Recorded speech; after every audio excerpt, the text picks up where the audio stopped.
प्रेरणा में आज का हमारा तथ्य है जीवन के सूत्र। साथियों, स्कंद पुराण हिंदू धर्म ग्रंथों में बहुत महत्वपूर्ण माना जाता है। यह 18 पुराणों में से एक है। इसमें धर्म अधर्म की सभी बातों के बारे में ज्ञान दिया गया है, जिसे समझकर मनुष्य जीवन में सफलता पा सकता है। पुराण में 10 ऐसी बातें बताई गई है जो हर मनुष्य में होनी चाहिए। जिस मनुष्य के अंदर ये 10 बातें होती है वह जीवन में हर सुख और उन्नति पाता है। सत्य, क्षमा, जर्व, ध्यान्यमा, नशंस्यम, हिंसनम, दम, प्रसादो, माधुर्य, मृदुतेति, यमदशा। अर्थात सत्य, क्षमा, सरलता, ध्यान, क्रूरता का अभाव, हिंसा का त्याग, मन और इंद्रियों पर संयम, हमेशा प्रसन्न रहना, मधुर व्यवहार करना और सबके लिए अच्छा भाव रखना। ये 10 बातें हर किसी के लिए अनिवार्य कही गई हैं। तो आइए स्कंद पुराण की इन्हीं बातों पर विस्तार से चर्चा करते हैं। तो सबसे पहली बात है हमेशा सच बोलना। हमेशा सच बोलना मनुष्य के लिए सबसे जरूरी माना गया है। जीवन में सफलता पाने के लिए सत्य का गुण होना बहुत जरूरी है। जो मनुष्य हमेशा सत्य बोलता है या सच का साथ देता है, उस पर भगवान हमेशा प्रसन्न रहते हैं और उसकी हर इच्छा पूरी करते हैं। दूसरा, माफ करने की भावना। लोगों के मन में क्षमा यानी माफ करने की भावना होनी चाहिए। जो व्यक्ति दूसरों की बातों को मन से लगाकर बैठ जाता है, उन्हें माफ नहीं करता, ऐसे स्वभाव वाले मनुष्य को जीवन में कई परेशानियों का सामना करना पड़ता है। वो हमेशा बदले की भावना से जीता है और बदला पूरा ना होने पर डिप्रेशन में चला जाता है। इसलिए हमेशा मन में दूसरों को माफ करके आगे बढ़ने की भावना होनी चाहिए।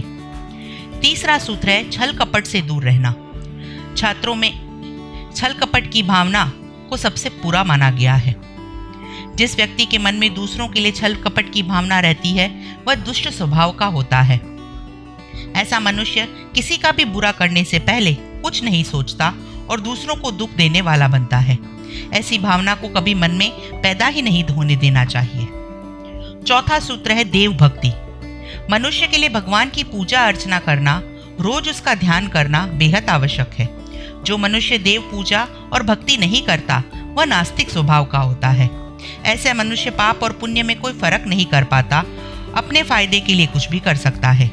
इसलिए हर किसी को रोज अपना थोड़ा समय देव भक्ति और पूजा में देना चाहिए।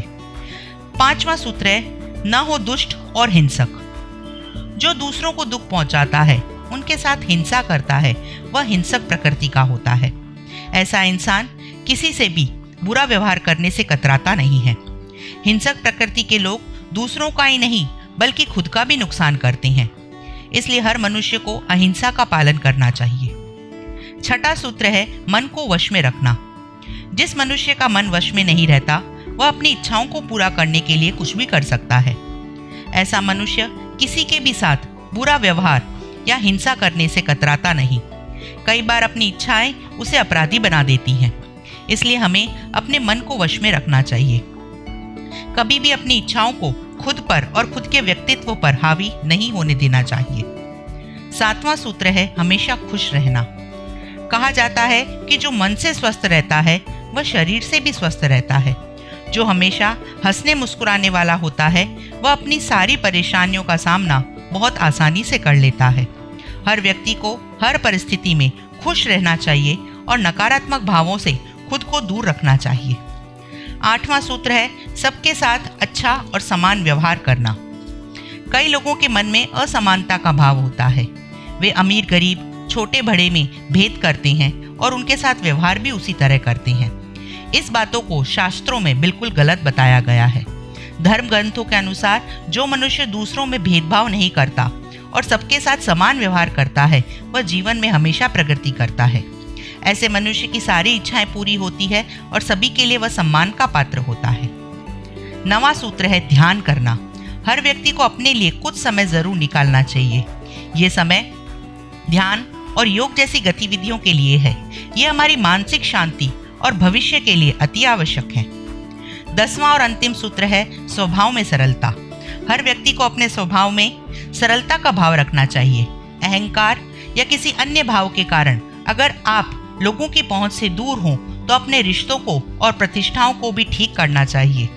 तो साथियों, ये थे स्कंद पुराण के अनुसार जीवन जीने के 10 सूत्र।